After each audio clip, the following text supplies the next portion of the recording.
क्या हैं, how were countries connected in the past, और पहले टाइम में कंट्रीज जो थी वो कैसे एक दूसरे के साथ जुड़ी रहती थी, ठीक है। इट इज अ ट्रेड, ये एक तरीके का ट्रेड है बिटवीन 2 और मोर कंट्रीज, 2 या 2 से ज्यादा कंट्रीज के बीच में, where producers can sell their product, जहां प्रोड्यूसर्स जो है वो अपने प्रोडक्ट्स को क्या करते हैं, सेल आउट करते हैं, ठीक है। The main channel connecting countries in the past was foreign trade, की पहले पुराने टाइम के अंदर एक ये चैनल क्या हुआ करता था, फॉरेन ट्रेड हुआ करता था, जैसे कि चाइनीज टॉयज, ठीक है। इसके बेनिफिट्स क्या क्या हैं, foreign trades create an opportunity, ये एक अपॉर्चुनिटी क्रिएट करते हैं फॉर द प्रोड्यूसर्स के लिए to reach beyond the domestic markets, ताकि वो डोमेस्टिक मार्केट्स तक आगे पहुंच सके, ठीक है। Market for their own countries, वो अपनी कंट्रीज में भी दैट इज जो है वो स्टैब्लिश कर सके। Producers can sell their product आएगा यहाँ पे, product in the market, producers जो है वो अपने प्रोडक्ट को सेल कर सके मार्केट में, लोकेटेड इन द कंट्री, जो उनकी कंट्रीज के अंदर हो। Producers can compete in the market, producers क्या कर सके, कम्पीट कर सके, located in the other countries of the world, दूसरी कंट्रीज के अंदर भी। For the buyers there is expansion of the choice of goods, buyers के लिए चॉइस ऑफ गुड्स भी है, what is domestically produce, domestically produce करा जा रहा है। Producers in 2 countries closely compete against each other, जो प्रोड्यूसर्स ज्यादा है, मतलब आसपास हैं, वो एक दूसरे से ज्यादा क्या कर पा रहे हैं, कम्पीट कर पा रहे हैं। इधर रख दो इसे, फोन को,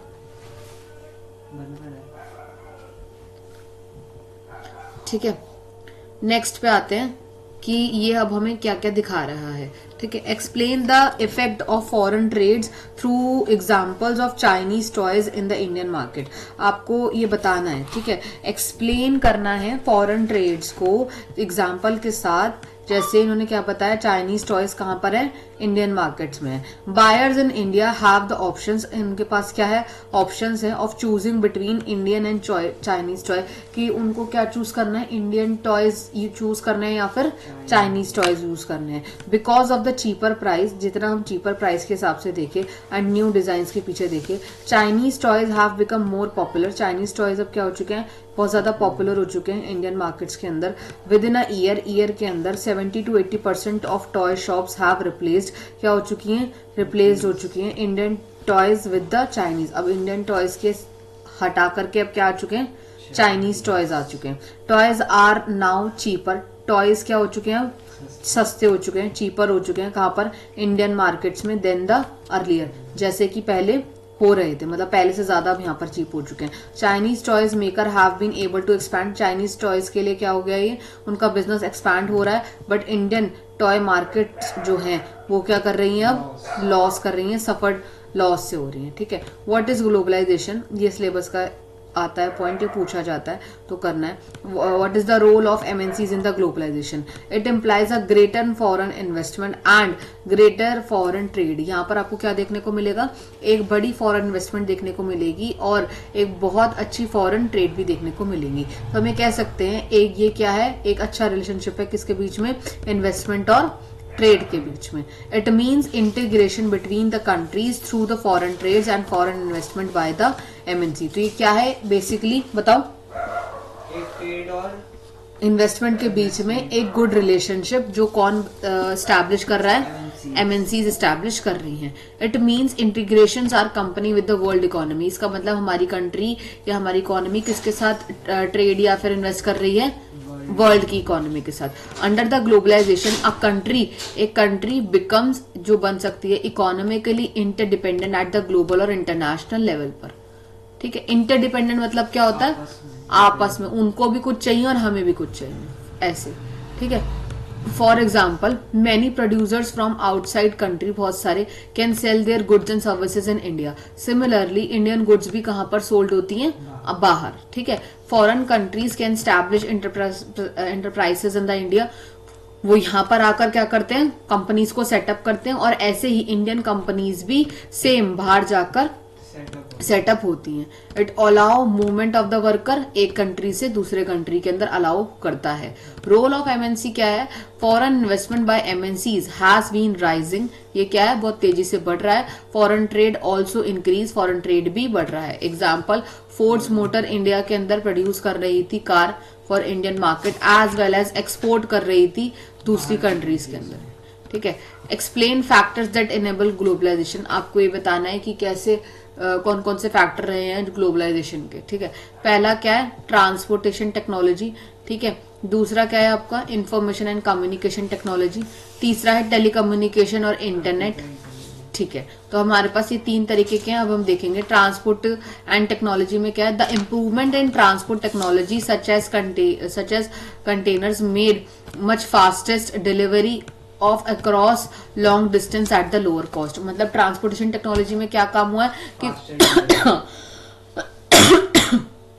फास्टेस्ट डिलीवरी हुई है, जितने से जितना लंबा डिस्टेंस कवर कर लो, पर किसके अंदर, लो कॉस्ट के अंदर। इंफॉर्मेशन टेक्नोलॉजी में क्या है, this technology has helped a lot of globalisation process. यहाँ पर आपको क्या देखने को मिलेगा, ग्लोबलाइजेशन प्रोसेस आपको ज्यादा देखने को मिलेगी इंफॉर्मेशन टेक्नोलॉजी के अंदर, क्योंकि यहाँ पर हम एक जगह से दूसरी जगह पर क्या करते हैं, कम्युनिकेट करते हैं, ठीक है। इंटरनेट एनेबल, इंटरनेट की वजह से हम क्या भेज पाते हैं, ईमेल्स भेज पाते हैं, वॉइसमेल भेज पाते हैं एट द नेग्लिजिबल कॉस्ट, ना के बराबर रही कॉस्ट के हिसाब से। टेलीकम्युनिकेशन एंड कंप्यूटर्स और इंटरनेट, बेसिकली अब सारे साधन कैसे हो चुके हैं, ऑनलाइन हो चुके हैं, ठीक है। It has enabled the production of services across the countries where cheap labour is available, जहां पर क्या है, सस्ती लेबर है, ठीक है। What is the difference between investment and foreign investment, investment और फॉरेन इन्वेस्टमेंट के अंदर क्या डिफरेंस है। The money that is spend to buy asset, वो मनी जो हम एसेट के तौर पर खरीदते हैं, just like land, building, machines, ये सारी क्या है आपकी, बताओ, इन्वेस्टमेंट, ये सारा, ये सारा आपका क्या है, investment and other equipment is called the investment. Investment basically वो होती है जो आपको इन फ्यूचर वो आपको प्रोडक्शन की कॉस्ट डबल कर दे, जो हमारे को रिटर्न दे, कोई रिटर्न दे। जैसे लैंड खरीदोगे, एक टाइम बाद आके उसके पैसे बढ़ जाएंगे, बिल्डिंग खरीदोगे, उसके टाइम बाद पैसे बढ़ जाएंगे, मशीन खरीदोगे, उससे आपका प्रोडक्शन बढ़ रहा है, ठीक है। ऐसे इन्वेस्टमेंट होती है। Investment made by MNCs is called the foreign investment, समझे। जो एमएनसीज के थ्रू होते हैं उसे हम क्या बोलते हैं, foreign investment. What are the various ways by which countries are linked, कौन कौन से तरीके हैं जिस वजह से जो कंट्रीज हैं वो क्या एक दूसरे से लिंक्ड है, ठीक है। बिसाइड मूवमेंट ऑफ गुड्स, अगर हम गुड्स की बात करें, सर्विसेज की बात करें, इन्वेस्टमेंट की बात करें और टेक्नोलॉजी की बात करें, there is no more way in which countries can be linked, मतलब इसके अलावा कोई तरीका ही नहीं है कि जिससे कंट्रीज क्या कर सके, एक दूसरे से लिंक हो सके। मतलब आपको गुड्स, सर्विसेज, इन्वेस्टमेंट, टेक्नोलॉजी सब चीज लगानी पड़ेगी, तभी एक कंट्री दूसरी कंट्री से क्या हो पाएगी, लिंक हो पाएगी। This is through movement of people, और ये कैसे होता है, movement of people between the countries, जब एक बंदा कंट्री का दूसरे कंट्री में जाएगा, ठीक है। People usually move in search of, लोग बाग किस लिए जाते हैं, in search of better income, income के लिए जाते हैं, बेटर जॉब्स के लिए जाते हैं, या फिर बेटर एजुकेशन के लिए। What is a trade barrier, trade barrier क्या होता है, रिस्ट्रिक्शंस ऑन फॉरेन ट्रेड, मतलब जहां पर आपको क्या लगा दी जाए, रिस्ट्रिक्शंस लगा दी जाए ट्रेड बैरियर्स की। जैसे यहाँ पर उन्होंने क्या बताया, a tax on import that put on some restriction, जिसके ऊपर क्या है, रिस्ट्रिक्शंस है ट्रेड के ऊपर, उसे हम क्या बोलते हैं, ट्रेड बैरियर। टैक्स लगा दिया जाता है ना ट्रेडिंग के ऊपर, है ना, टैक्स जो है ट्रेड बैरियर, हाँ ट्रेड बैरियर का काम कर रहा है। It is use to regulate, ये किस लिए काम करता है, इंक्रीज और डिक्रीज द फॉरेन ट्रेड, ठीक है। Tax on import is one type of trade barrier, एक तरीके का है। हाउ कोटाज, कैसे, ठीक है, quotas can be used as a trade barrier. अब ट्रेड बैरियर हमें कौन सा दूसरा पार्ट देखने को मिला, कोटा, क्या देखने को मिला, तो बेसिकली कितने तरीके के, अभी तक हमने कौन कौन से ट्रेड बैरियर देखे, दो।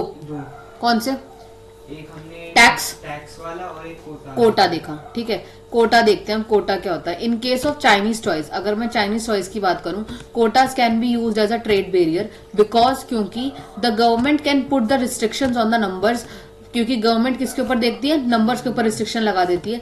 टाइप्स ऑफ टॉयज के ऊपर भी लगा देती है, that can be import in the country from the China, कि चाइना से कौन सी तरीके का टाइप ऑफ टॉय आ रहा है। In such cases there will be less competition, यहाँ पे क्या है, लेस कॉम्पिटिशन है इंडियन टॉयज और चाइनीज टॉयज में, ठीक है। The Indian toys maker also may not suffer the losses, तो यहाँ पर इतना सफर नहीं करता। Quota should be used as a trade barrier, यहाँ पर एक ट्रेड बैरियर के तौर पर यूज हो सकता है in the interest of the Indian toy market, जहां पर किस तरीके का इंटरेस्ट वो लोग दिखा रहे हैं। कोटा क्या है, basically specific kind of toy या स्पेसिफिक काइंड ऑफ थिंग, हाँ उसी के लिए रिस्ट्रिक्शंस है, वो है कोटा, समझे, आया समझ। What was the reason for putting barriers, क्या रीजंस रहे होंगे फॉरेन ट्रेड और फॉरेन इन्वेस्टमेंट के लिए कि उनके ऊपर हमने क्या करा है कि ट्रेड बेरियर्स लगाए हैं. The government had put restrictions on import of goods के ऊपर लगाया होगा. क्यों लगाया होगा? टू प्रोटेक्ट डोमेस्टिक प्रोड्यूसर्स, ताकि जो इंडिया के अंदर डोमेस्टिक प्रोड्यूसर्स हैं उनके साथ उनको प्रोटेक्ट कर सके. किस चीज से? फॉरेन कॉम्पिटिशन से. ठीक है. The government allowed import only essential item, government सिर्फ एसेंशियल आइटम्स ही लगाती है, जस्ट लाइक मशीनरी, फर्टिलाइजर्स और petroleum. These restriction help to attain technological capabilities within a country, इससे टेक्नोलॉजी बढ़ती है. ठीक है. Why Indian government wish to remove the trade barriers 1991 में, क्यों टैक्स हटाने की कोशिश करी जा रही थी 1991 के अंदर, ऐसा क्यों हो रहा था, तो हमें ये देखना है. ठीक है. India had attain a technological capability, India के पास इतनी टेक्नोलॉजी है कि वो ये सब चीजें काम कर सके. The government decided that the time had come for Indian producers to compete with the procedure around the global. तो उनको ऐसा लग रहा था कि इंडियन जो प्रोड्यूसर्स है वो कम्पीट कर सकते हैं. हाँ, ऐसा था. It felt that the competition would improve, कि इससे क्या बढ़ेगा? कॉम्पिटिशन बढ़ेगा और क्या बढ़ेगा? परफॉर्मेंस बढ़ेगा प्रोड्यूसर्स का जो हमारी कंट्री के अंदर है. There would be unrestricted exchange of capital, तो यहाँ पे क्या था? अनरिस्ट्रिक्टेड एक्सचेंज ऑफ कैपिटल था. Technology and experience between the India and the country of the world, कि कितने मतलब किस तरीके का कंपटीशन है, कैसे पैसे जा रहे हैं, वो सब चीजें यहाँ पर मेंशन हो रही थी. ठीक है. अब हम नेक्स्ट पढ़ते. इतना समझ में आ रहा है? नहीं आ रहा? ठीक है. What is liberalisation? लिबरलाइजेशन का मतलब ही क्या होता है? फ्री. ठीक है. Liberalisation how it helped in globalisation process, कैसे ये हेल्प करता है किसके अंदर? ग्लोबलाइजेशन की प्रोसेस में. रिमूव बेरियर्स को हटाना या रिस्ट्रिक्शंस को हटाना ही क्या कहलाता है? लिबरलाइजेशन. इफेक्ट क्या पड़ा? Goods now can be imported and export easily, अब गुड्स जो है वो इम्पोर्ट और एक्सपोर्ट करी जा रही थी easily. Government made remove restrictions, government ने रिमूव कर दी थी सारे रिस्ट्रिक्शंस को, just like the licensing, permission to imports of raw material, regulation on price and distribution. Companies can set up factories, अब कंपनीज फैक्ट्रीज लगा सकती थी, ऑफिस लगा सकती थी दूसरी कंट्रीज में भी, यहाँ पर भी. ठीक है. Many MNCs have entered the Indian market, बहुत सारी अलग अलग तरीके की जो थी एमएनसीज कहाँ आई? अब इंडियन मार्केट में आई थी. ये 1991 की बात आ रही है. ठीक है. 1991 के अंदर ना मैं आपको कॉमन फिनोमेना बताती हूँ. उस टाइम पर ना मनमोहन सिंह की सरकार थी.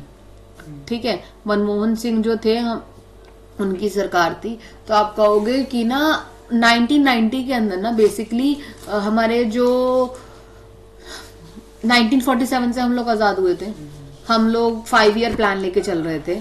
ठीक है. 90 से 91 के बीच में ना बहुत ज्यादा हमें दिक्कत होने लगी, इंडियन इकोनॉमी बहुत ज्यादा डाउन चली गई, बहुत ज्यादा. ठीक है. तो मनमोहन सिंह जी उस टाइम पर इकोनॉमिक्स थे, प्राइम मिनिस्टर नहीं बोल रही, बहुत अच्छे इकोनॉमिक्स थे. ठीक है. उन्होंने ये बोला कि हमें इसे हटा करके क्या लेके आना चाहिए, अगर वो प्राइम मिनिस्टर भी थे तो आप देख सकते हो, तो हमें क्या लेके आना चाहिए? एलपीजी लाना चाहिए. क्या लाना चाहिए? एलपीजी. ये एक स्कीम है. क्या है? ये एक स्कीम है. तो यहाँ 1990 या 1991 के अंदर जो हमारी इंडियन इकोनॉमी डाउन हो रही थी, उससे बहुत ज्यादा हेल्प मिली. किसकी वजह से? एलपीजी स्कीम की वजह से. एलपीजी क्या है? लिबरलाइजेशन, प्राइवेटाइजेशन और ग्लोबलाइजेशन. तब उन्होंने कहा कि हमें लिबरल कर देना चाहिए. लिबरल करने की पॉलिसीज मैंने अभी आपको बता दी. ठीक है. प्राइवेटाइजेशन कर देना चाहिए, बहुत सारी प्राइवेट कंट्रीज को अंदर करना चाहिए. हाँ. और ग्लोबलाइजेशन करना चाहिए, और हमें भी बाहर जाकर कुछ इन्वेस्ट करना चाहिए. अब ये अलग अलग टर्म्स में, अभी आप अगली क्लास में जाओगे तो आपको पता लगेगा. ठीक है. बट यहाँ पर अभी मैं आपको क्या समझाना चाह रही हूँ कि 1990 या 1991 में के अंदर ना अर्थव्यवस्था बहुत खराब थी हमारी. उसको ठीक करने के लिए जो सरकार थी उसने क्या बोला कि एलपीजी की पॉलिसी लाओ. क्या लेके आओ? ठीक है. एलपीजी का मतलब क्या है?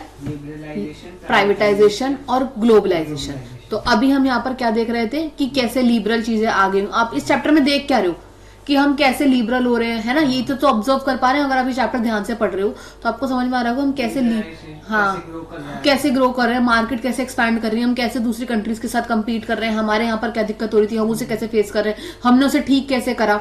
ये सब चीजें तो हम पढ़ रहे हैं. तो ये कौन सा टाइम चल रहा था? 1990 से 91 वाला टाइम चल रहा था. ठीक है. समझे? लिबरलाइजेशन क्या है और ये कैसे हेल्प करता है, ये तो मैंने बता दिया आपको. यहाँ पर आता नेक्स्ट पेज पे, पेज नंबर 65 पे, ठीक है। Some joint ventures have also join started, वो भी आ चुके थे। MNC setup in our country, MNCs आ चुकी थी, जैसे फोर्ड्स की मोटर हो गई। यूएस ने सेटअप करा था यहाँ पर एक प्लांट 1995 में, कब?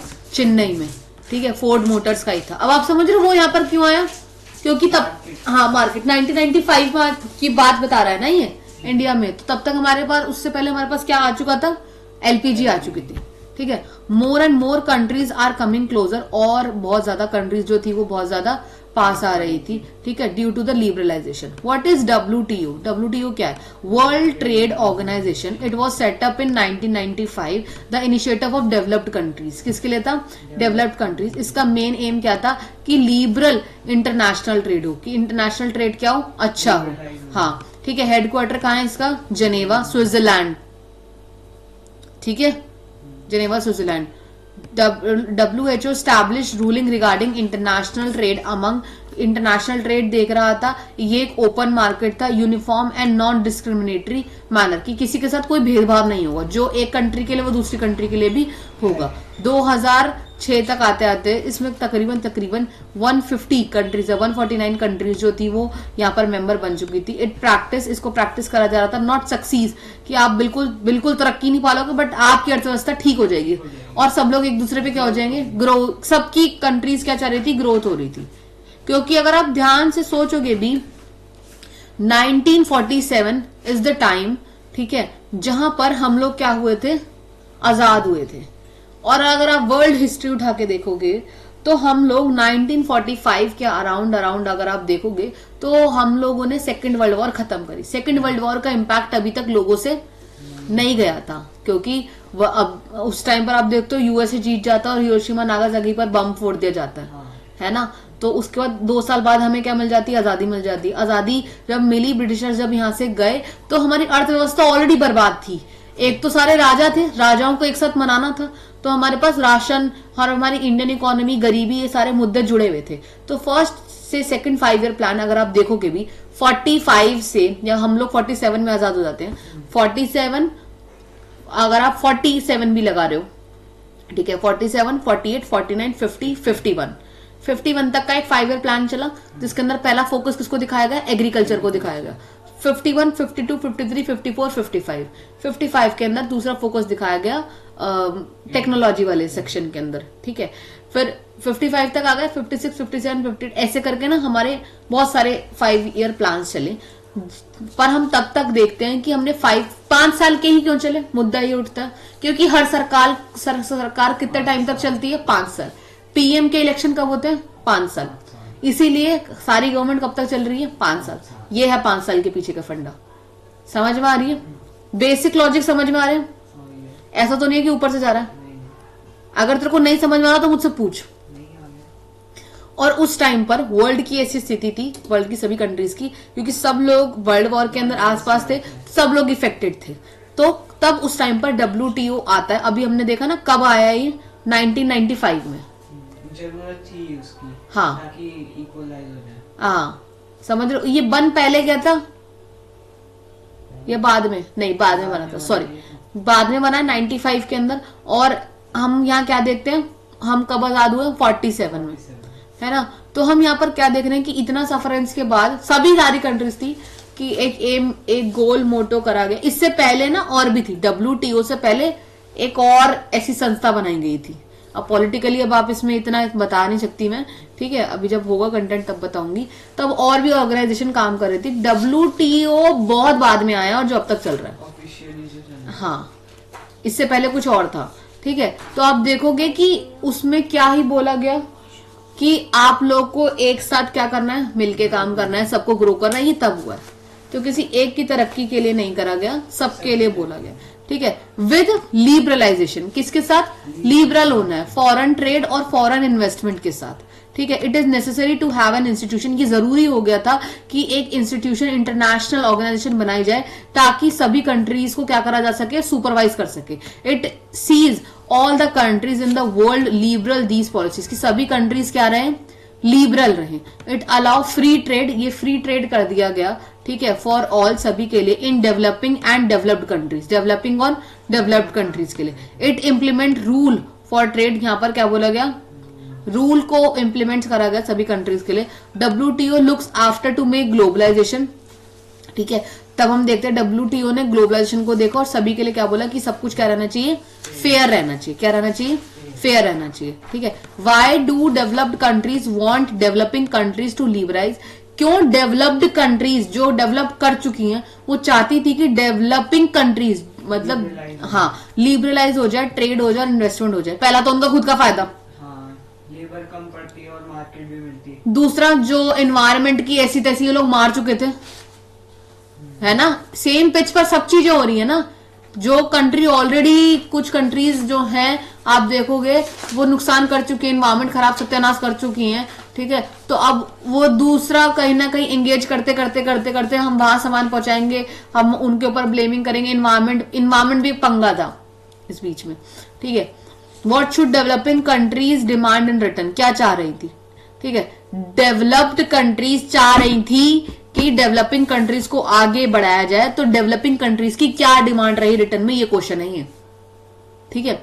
Developed countries want to developing country liberalise अपने ट्रेड और इन्वेस्टमेंट के साथ, so that they may sell their surplus product at the low price, किसके ऊपर, लो प्राइस पर, और डेवलप्ड कंट्री को क्या मिले, profit. The developed countries biased against the developing countries, as usual क्यों अगेंस्ट रहती, डेवलपिंग कंट्री को लो प्राइस में मिले और डेवलप्ड कंट्री को उससे फायदा भी, प्रॉफिट आया। हाँ ऐसा कुछ हो रहा था। Chinese toys are begin imported हो रहे थे, sold in Indian markets, these companies have set up factories in the developing countries due to the availability of cheap labour and increase profit. समझ गए।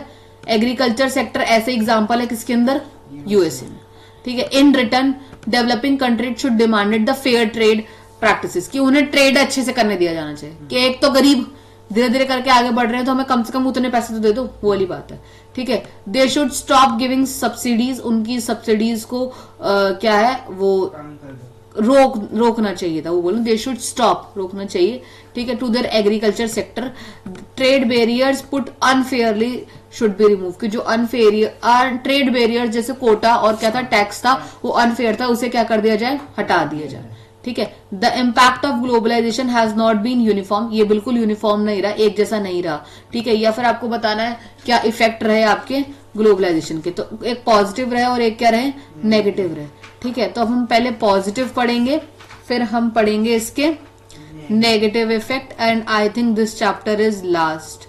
हाँ इसके बाद फ्लेक्सिबिलिटी है, बस फिर खत्म है चैप्टर, नहीं आगे भी है, देखते हैं कोई नहीं, ठीक है। तो पॉजिटिव इफेक्ट क्या पड़ा ग्लोबलाइजेशन का, ये देखते हैं। It has resulted more choice, यहाँ पे ज्यादा चॉइस आने लगी कंज्यूमर को, ठीक है, to get various product for the better quality at the low price, अलग अलग चीजों के ऊपर अलग अलग प्राइसेस मिलने लग गए, अच्छे लेवल पर प्राइस मिलने लग गए। It create new jobs create हुई। It improve the standard of living, अच्छा वो पैसा आएगा ठीक तो इंसान अच्छे से रहता है ना, ठीक है। New technology has been introduce, नई टेक्नोलॉजी को इंट्रोड्यूस करा गया। Local companies have prospered through the supplying, local companies जो थी वो अच्छे काम पर आने लग गई। Raw material to the industries, large companies have become multinational companies, large companies जो थी वो मल्टीनेशनल कंपनीज देखती हैं, जैसे इन्फोसिस, टाटा मोटर्स, ठीक है। नेगेटिव क्या हुआ, स्पेशल इकोनॉमिक जोन, समझे, has disturbed living of people, उसने क्या कर दिया, डिस्टर्ब कर दिया किसका, लिविंग ऑफ पीपल, लोगों के जिंदा रहने के लिए। क्योंकि अब आप समझो ना, कोई इंसान जो पहले हाथ का काम मांग रहा था वो मशीन का काम मांगने लग गया, डिमांड बदल गई, हाँ, तो इकोनॉमी भी तो आगे ऊपर नीचे होएगी ना, ठीक है। Just like the construction of dams. Flexibility in labour laws versus the condition of the workers who may be appointed, जिनको अपॉइंट करा जाता था टेम्पररी बेसिस पर, ठीक है। Workers have no longer job, उनको लंबे टाइम तक जॉब नहीं मिलती थी और उनको टेम्पररी क्या कर दिया जाता था, अपॉइंट करता जाता। Small producers are unable to compete with the MNCs, नहीं कर पा रहे थे, ठीक है। They have been shot down, उनको शॉट डाउन देखने को मिल रहा था, और वर्कर्स क्या हो रहे थे, जॉबलेस। तो ग्लोबलाइजेशन का अच्छा इफेक्ट भी और बैड इफेक्ट भी है। How flexibility in labour laws help in companies, कैसे हेल्प कर रही थी कंपनीज को, ठीक है। Flexibility in flexibility in labour laws help companies many ways, अलग अलग तरीके से कर रही थी. Large MNCs to get maximum profit, जो बड़ी एमएनसीज थी उनको ज्यादा प्रॉफिट हो रहा था. Instead of hiring workers for regular basis, companies hire worker flexible for the short period of time, जितना उनको काम चाहिए वो लंबे लेवल पर. परमानेंट ड्यूटीज की जगह उन लोगों ने क्या काम कर दिया, टेम्पररी, हाँ शॉर्ट ड्यूटीज कर दिया और टेम्पररी वर्कर्स चालू कर दिया. This will reduce the cost of labour. इससे क्या हो रहा था, कॉस्ट ऑफ लेबर क्या हो रही थी, रोज के उस पे रख लेते हैं. हाँ. Companies can negotiate wages, companies negotiate करने लग गई, ठीक है, टर्मिनेट करने लग गई मार्केट कंडीशन के ऊपर वर्कर्स को. This law exploitation workers as they compelled for the long working hours over time and also paid the less wages. इसलिए लोग बागों ने क्या काम करना चालू करा कि लंबे टाइम तक काम करना चालू करा और जिसके उनको पैसे भी क्या मिलते थे, कम मिलते थे. ठीक है. Describe the effect of globalisation, globalisation का इफेक्ट बताना है स्मॉल प्रोड्यूसर्स के ऊपर और वर्कर्स के ऊपर. स्मॉल प्रोड्यूसर्स लाइक कौन कौन से, जिन पे batteries, carpenter, toys have been hit hard, बहुत ज्यादा हार्ड उनको फेस देखने को मिला क्योंकि एमएनसीज अभी जल्दी बना रही थी. ठीक है. It may lead to widening the income inequality, यहाँ पर इनकम की इनइक्वालिटी आपको देखने को मिलेगी. Workers job are no longer secure, workers की जॉब लंबे टाइम तक सिक्योर नहीं थी. Several factories have been shut down, बहुत सारी फैक्ट्रीज बंद हो चुकी थी. Workers are denied their fair share of the benefits, workers को सही फेयर शेयर्स नहीं मिल रहे थे. शेयर्स मतलब क्या होता है, पैसे. ठीक है. What steps have been taken by the government, कैसे स्टेप्स जो है वो गवर्नमेंट के थ्रू अपनाए गए फॉरेन इन्वेस्टमेंट को क्या करने के लिए, अट्रैक्ट करने के लिए. Government try to attract foreign investment, करना चाहती थी फॉरेन इन्वेस्टमेंट को अट्रैक्ट. क्यों करना चाहती थी, क्योंकि बिकॉज ऑफ न्यू टेक्नोलॉजी, नई टेक्नोलॉजी के हिसाब से production methods used by MNCs, government attract them, उनको अट्रैक्ट कर रही थी. Industrial zones called SEZ have been set up, SEZ हो चुका था सेटअप. सीज हैव फैसिलिटी, क्या थी इनके पास, electricity, water, road, transport, storage, ये था. Companies who setup production in SEZs do not have to pay taxes, जो कंपनी सीज के अकॉर्डिंग जो अपनी कंपनीज को सेटअप कर रही थी किसी कंट्रीज के अंदर, उनको क्या था कि उनको कोई टैक्स नहीं देना पड़ रहा था इनिशियल 5 ईयर्स तक. 5 साल वाला फंडा मैंने अभी आपको बता भी दिया. Government also allowed the flexibility, government ने क्या करा, फ्लेक्सिबिलिटी ऑफ लेबर भी अलाउ कर दी है, शॉर्ट पीरियड ऑफ टाइम कि आप इतने से इतने घंटे तक काम कर सकते हो, इतने वर्कर्स इतने इतने काम पर कर सकते हैं. ठीक है. Describe the steps taken to make globalisation fair, क्या स्टेप्स रहे होंगे कि जिससे हम ग्लोबलाइजेशन को क्या कर सकें, फेयर कर सकें. Labour laws should be implemented, labour laws को इम्प्लीमेंट करा जाना चाहिए प्रॉपरली, ये बताया गया. Avoid exploitation of the worker, exploitation जो है वो हटा देना चाहिए. Government should protect interest of procedures by using trade barriers till they position to compete with the MNCs. Government जो है वो प्रोटेक्ट कर रही थी किस, हाँ, स्मॉल प्रोड्यूसर्स के उसको, इंटरेस्ट को. ठीक है, ये देखने को मिला. Government should negotiate at WTO, government should WTO से भी क्या कर रही थी, नेगोशिएट कर रही थी. ठीक है. अब नेक्स्ट इस पे आ जाओ, बुक पे. मेथड बाय एमएनसीज इंटरलिंक, क्या क्या मेथड है जो हमें देखने चाहिए. हमारे पास 3 तरीके के मेथड है. Bye setting up partnership with the local companies के साथ ये क्या कर रहे थे, पार्टनरशिप कर रहे थे, पैसों के लेवल पर भी और टेक्नोलॉजी के लेवल पर ही. बाय और buying compete with the local companies के साथ क्या कर रहे थे, कम्पीट कर रहे थे. एमएनसीज के पास अच्छी वेल्थ थी, इजीली वो लोकल कंपनीज को बाय कर सकते थे. जैसे कारगिल फूड्स एक अमेरिकन कंपनी है जिसने परख फूड को क्या कर लिया था, खरीद लिया था. ठीक है. By using local company supplies के हिसाब से हम देख रहे थे, जैसे प्राइस, क्वालिटी, डिलीवरी, लेबर की कंडीशन, लोकल कंपनीज का उनका एडवांटेजेस, ये सब चीजें हम देख रहे थे. एडवांटेजेस ऑफ फॉरेन ट्रेड का एडवांटेज क्या था, कंज्यूमर के पास ज्यादा चॉइस ऑफ गुड्स आ गई थी, स्टेबलाइजेशन आ गया था प्राइसेस के अंदर गुड्स का अलग अलग तरीके का. और producers are able to reach beyond the domestic market. Producers जो थे अब वो डोमेस्टिक मार्केट के साथ साथ क्या देख रहे थे, ग्लोबल लेवल पर भी चीजों मार्केट को देख रहे थे. मतलब अब ऐसा नहीं था कि पिन से लेके कार तक या सुई से लेके कार तक सब कुछ इंडिया में बन रहा था, नहीं अब हम मार्केट के अंदर उतर चुके थे, ऐसा था। Role of technology in the globalisation, transportation अच्छा हो चुका था, फास्ट डिलीवरी हमें देखने को मिली थी, टेलीकम्युनिकेशन जो है मतलब वो अच्छा हो चुका था, यहाँ पर हम सैटेलाइट कम्युनिकेशन की तरफ और तेजी से आगे बढ़ते जा रहे थे, और इंटरनेट ने कहीं ना कहीं बहुत सारी चीजों को ईजी कर दिया था, किसके थ्रू, इलेक्ट्रॉनिक मेल्स और वॉइस मेल्स के थ्रू, ठीक है। Imposition of the trade barriers by Indian governments after the independence, क्या देखने को मिला हमें, ये 3 पॉइंट्स पढ़ोगे कि हमें इंपोर्ट कौन कौन से आइटम कर रहे थे, essential item just like the machinery, fertilisers, petroleum, ये सारी चीजें। इंट्रोडक्शन ऑफ न्यू पॉलिसीज, मैं वो बता रही हूँ, नई पॉलिसी आई 1991 के अंदर, लिबरलाइजेशन को आगे लेके आया गया, बैरियर्स को खत्म करा गया, इजी टर्म्स के लिए इंपोर्ट और एक्सपोर्ट्स को अच्छे लेवल पर लाया गया, जहां पर अपॉर्चुनिटीज आपको ज्यादा देखने को मिली। Improvement in the performance of Indian producers, improvement देखने को मिला, क्वालिटी देखने को मिली। Features of World trade organisation, it is an international organisation जो आपके रूल्स को स्टैब्लिश करती है, ये लिबरलाइजेशन के अंदर भरोसा रखती है। 164 कंट्रीज थी इसके अंदर, अभी आप देख लेना और भी, ठीक है। It has not promoted the fair international policies, continuation of trade barriers develop by the different countries, अलग अलग कंट्री के लेवल पर अलग अलग क्या देखने को मिले आपको, ट्रेड बैरियर्स देखने को मिले।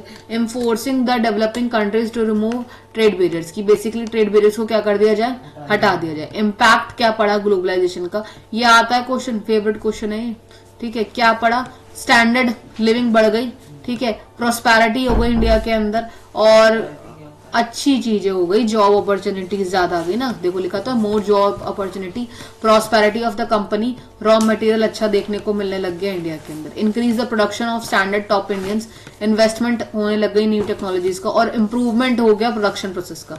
इमरजेंस ऑफ इंडियन कंपनीज कैसे एक साथ हुई, टाटा मोटर्स आए, एशियन पेंट्स आए एज अ मल्टीनेशनल कंपनी के परस्पेक्टिव से, ठीक है। ये आता है क्वेश्चन और ये काफी बड़ा भी है, इंपॉर्टेंट है, ये पढ़ के जाना, करके जाना, ठीक है। Emergence of the new opportunity, नई नई तरीके की अपॉर्चुनिटी देखने को मिलती है, जैसे आईटी कंपनीज आई, कंपनीज प्रोवाइड सर्विसेज, कंपनीज ने अलग अलग तरह की सर्विसेज दी, जैसे डाटा एंट्री, अकाउंटिंग और इंजीनियरिंग, ठीक है। इम्पैक्ट ऑन स्मॉल प्रोड्यूसर्स, क्या पड़ा कि closure of the smaller units बंद हो गई, ठीक है, ग्लोबल कंपटीशन वो नहीं कर पाई सर्वाइव उस लेवल पर। इंक्रीज द अनएम्प्लॉयमेंट, इससे क्या हुआ, अनएम्प्लॉयमेंट भी हुआ। इम्पैक्ट ऑफ द वर्कर, एक तो कुछ तो टेम्पररी बेसिस पर जॉब मिलने लग गई, लॉन्ग वर्किंग आवर्स हो गए और वेजेस भी क्या हो गए, कम हो गए। स्ट्रगल क्या क्या रहा, लॉ जो थे लेबर के उसको इम्प्लीमेंट कराया गया to support small producers, use trade and investment barrier, और हम देखते हैं कि WTO वाला फंडा भी अभी साथ साथ चल रहा था, ठीक है। यहां से अब आपको पढ़ के आना है, ठीक है, पढ़ना इसे सही से, कुछ नहीं समझ में आए तो पूछना, बाकी मैंने भी आपको सैंपल पेपर से भी करा दिया है, और इस चैप्टर के जो नोट्स थे मैंने आपको उससे भी करा दिया। ये चैप्टर हो गया यहाँ पे आपका फिनिश। नेक्स्ट में जब हम करेंगे तो मैं इसके क्वेश्चन आंसर्स का रिवीजन कराऊंगी।